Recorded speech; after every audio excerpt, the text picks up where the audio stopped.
चौपाइयाँ हैं, इनका पाठ तो एक दर्जा 5वीं पढ़ा हुआ ना बेटी वो भी कर लेगी।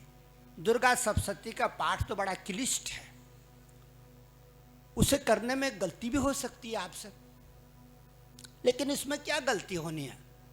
4 चौपाई बांध दिन नवरात्र में सवेरे नहा धो करके काम हो गया। वही फल मिलता है जो दुर्गा सप्तशती का मिलता है, वही मिलता है बेटी। नारद जी अंतर्धान हुए, आगे बढ़ रहे हैं, जय जयकार हो रहा है। इतने में एक राक्षस मिल गया जिसका नाम कबंद।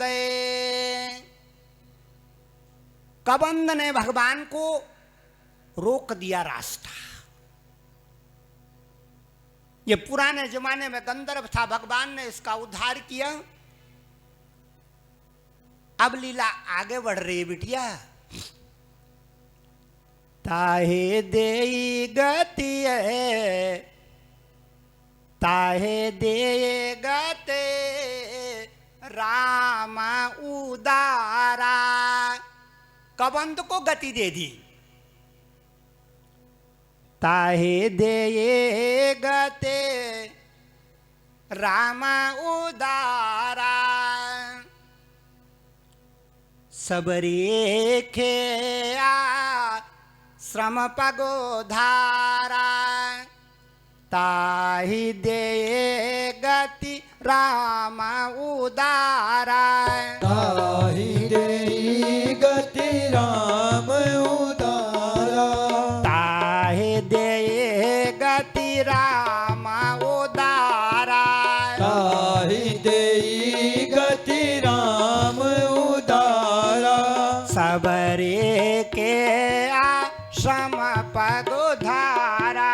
सबरी के आश्रम पगुधारा। सबरे के आश्रम पगोधारा। सबरी के आश्रम पगुधारा। ताहि दे गति राम उदारा। ताहि दे गति राम उदारा। सबरे के आश्रम पगोधारा। सबरी के आश्रम पगुधारा। सबरे के आश्रम पगोधारा। सबरी के आश्रम पगुधारा। आहा, सारे महात्मा देखते ही रह गए कि राम हमारी ओर आएंगे, हमारे आश्रम में आएंगे, हमारे आश्रम का बड़प्पन प्रकट जाएगा। बड़े बड़े महात्मा स्वागत करने के लिए फूल माला लेके बैठे हुए हैं, लेकिन भगवान नहीं गए। कहां चले गए? सबरे के आश्रम पगोधारा। ये सबरी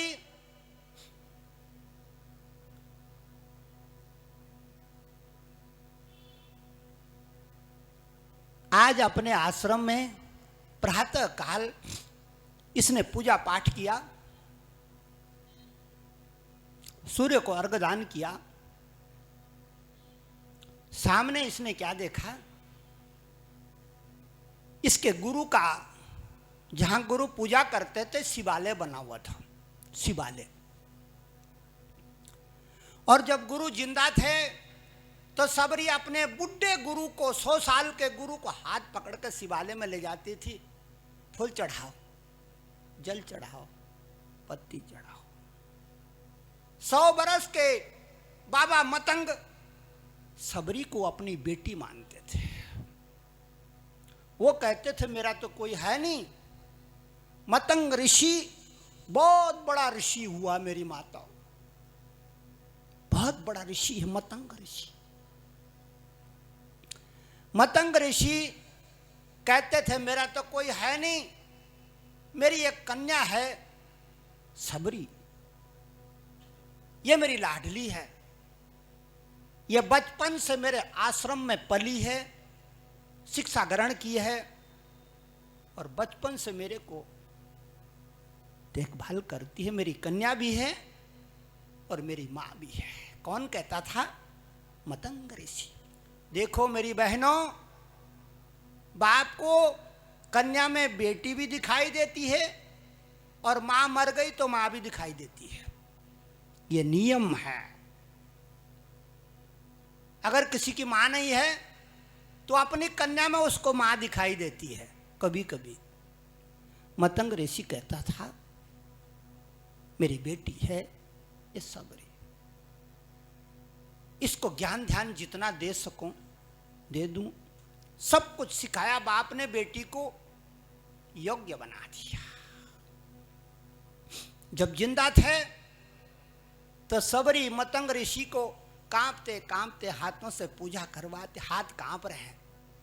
फूल चढ़ाओ, पत्ती चढ़ाओ, सूरज को जल चढ़ाओ, नमस्कार करो, शांति से बैठ जाओ, जलपान करो और ध्यान रख लेना, जो भी बेटी ऐसे आदमी की सेवा करती है जिसका कोई नहीं है, उसकी सेवा का फल तत्काल मिलता है। जिसका कोई न हो ना, उस माता का कोई सेवा कर दे, उसे कपड़े दे दे, लत्ते दे दे, पैसे दे दे, कुछ अनाज दे दे, तुरंत लगता है। यह नियम है जीवन का।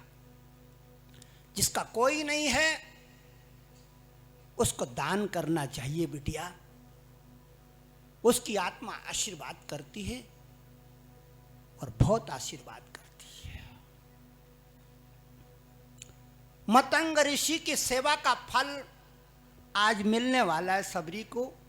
अभी तक किताब में पढ़ा था राम दर्शन होने वाला है, किताब में पढ़ा था, किताब में बांचा था, माला में फेरा था राम राम, लेकिन आज साक्षात दर्शन होने वाले हैं। सबरी खड़ी है प्रातः काल, पंखेरो गीत गा रहे हैं वृक्षों में, हिरन चौकरियां भर रहे हैं, सूर्य भगवान प्रकटे हैं। उसने पूजा लगाई मंदिर में और रोज उसका नियम था जंगल से फल बीन के लाना, फूल लाना, गजरा बनाना, बैजंती माला बनाना, मंदिरों में चढ़ाना। प्रतिदिन का उसका यह नियम था। फूलों के टोकरे भरे हुए हैं, फलों के टोकरे भरे हुए हैं, पानी का मटका भरा हुआ है। कोई आए, शायद कोई आ जाए,